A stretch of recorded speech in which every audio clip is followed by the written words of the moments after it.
Atherosclerosis is the buildup of fatty deposits, including cholesterol, in the walls of arteries.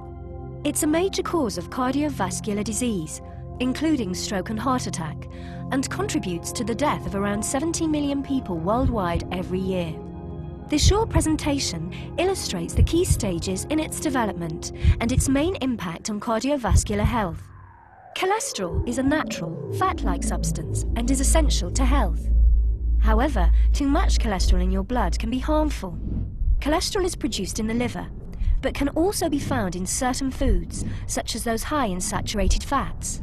There are many types of cholesterol. The main type involved in atherosclerosis is called LDL-C, or bad cholesterol. Another type of cholesterol, HDL-C, is called good cholesterol. It's important to increase HDL-C as well as reduce LDL-C when treating high cholesterol. A normal artery wall consists of three main layers: a thin, smooth layer that lines the inside of the artery to help blood flow, a muscular, elastic layer that helps the artery pulse to push blood around the body, and a tough outer layer to protect the artery. The exact cause of atherosclerosis is not known, but several factors, including smoking, high blood pressure, diabetes, and high cholesterol, are known to damage the smooth lining of the artery and contribute to atherosclerosis.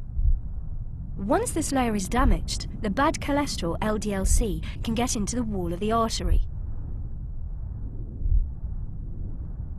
There are four key stages in the development of atherosclerosis. The body tries to defend against the invasion of LDL-C into the artery walls by activating specialized cells called macrophages to consume the LDL-C.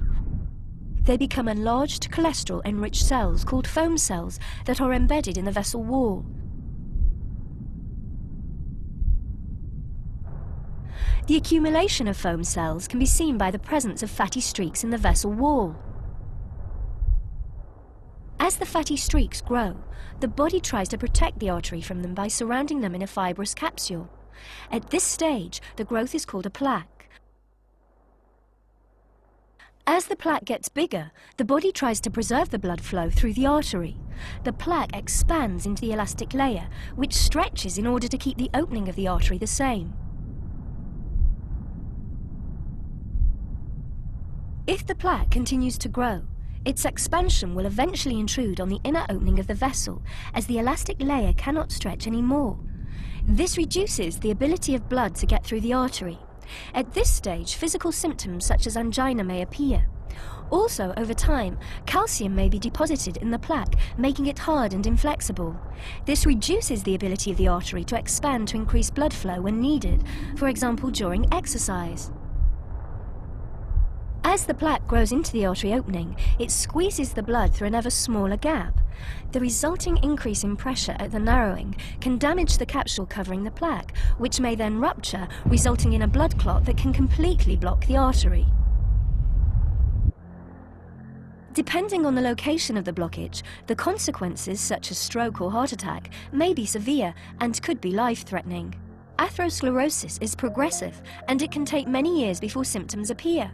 But some people can have no symptoms even with extensive atherosclerosis and are at risk from sudden death.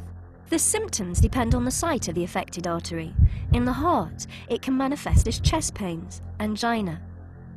In the brain, as a type of mini-stroke called transient ischemic attacks.